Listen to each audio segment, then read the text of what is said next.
Hey guys, there's been some few changes on the Productive backyard. This is the new shed, $30 second hand, 6 metre by 3 metre garden shed. Whirlybird just installed, and soon to go over the top is a roof about 2 or 3 feet above that roof to keep the sun off. And if you, with ventilation underneath, so it should keep it nice and cool. The tarp's doing exactly what I wanted to do, but yeah, tarps are just unstable, so I'm putting with the wind and everything, so I'm putting a roof over the top. But yeah, so basically I did a slab, hand mixed a slab and treated pine all the way around the bottom, bolted down into the concrete, and the shed sits up on top of that. So and siliconed around the bottom so no water comes through into the shed. What we will have here is the double rack going up like I did in the last small shed, and what I've done is I've acquired a new 6 penned commercial rabbit shed, commercial rabbit cage, and this is done really well. So basically 2 boards up the back it's positioned on, nice as a bud, and there's no boards, there's no poles on this end, it's just wired up to the support in the ceiling. So the rabbits are going really well. There's been a few changes, a few failures, as I'm quite used to now with my limited knowledge, but yeah, that's one of the original mums. She's doing well, except she had a false pregnancy, so she's pregnant again hopefully, and then she'll get a break for summer. This is one of my other pure New Zealand mums. She's done okay, had a couple of losses in this litter, and it was only a litter of 6, so she'll need to pick up her litter size or she'll be cold, unfortunately. This is my other mum. She's doing okay. Her litter numbers are dropping as well, so in the next few weeks I'm looking to outsource some new breeders from different lines, so hopefully that will pep up the numbers a little bit.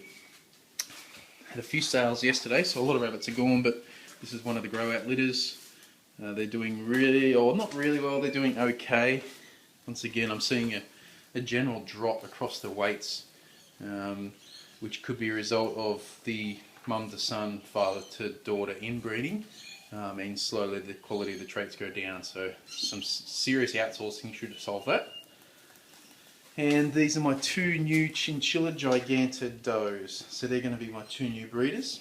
So these guys are, in the top 5 for meat breeds of rabbits, so they're doing well, and they'll be bred.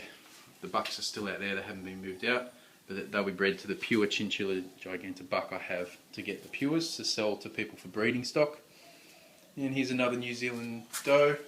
She had a litter for a first one of 7. Unfortunately had 3 die in pregnancy or in birth, in labour. But she's got 4 in there, and a few of them, it's the first litter that the Chinchilla Giganta has thrown his,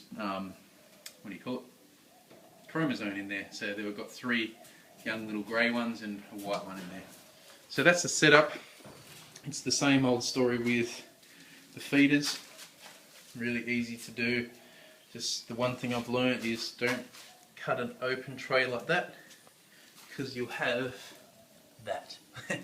The best way to do it is to have not so big of a gap. You can see how that one hasn't cut much out of the top there, so they can still feed in there. Compare that, there's almost no spillage. And then my automatic waterers, just a bucket of water, the T piece, the red part, that spring, the clamp and the nipple. I'll work it for you.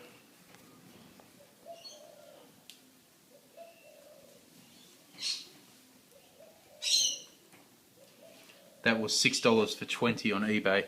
Now they're not the best of quality, but I've had no problems with those ones, those specific silver nipples so far. So I'd recommend these, and these are just 8mm tubing.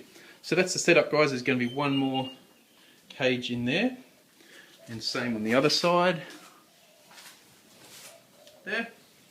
Then I'll have the rack of 3, and then a rack of 3 on top. Here's a spot for my supplies. I'm going to have a desk there where I can do my weighing and everything. There's the feed, scales, and the feed in there. Yeah, so that's the plan, guys. And then eventually what's going to happen is I'm going to grow choco or passion fruit over the top of that to give it more shelter. And then this is going to have a fence all the way along here.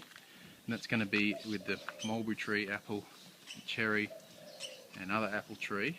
It's going to be in the compost and the beehives over the back there.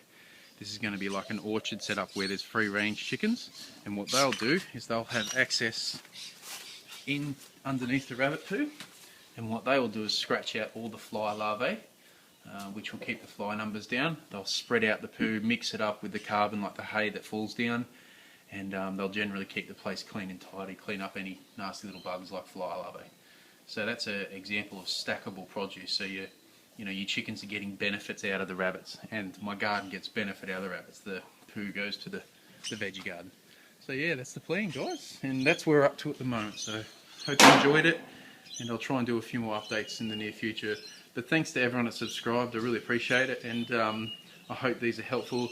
And any suggestions or tips or tricks or videos that you'd like me to do, please let me know in the comments, and I'll be more than happy to help. God bless from Australia, guys. Love yous. Catch you, mate.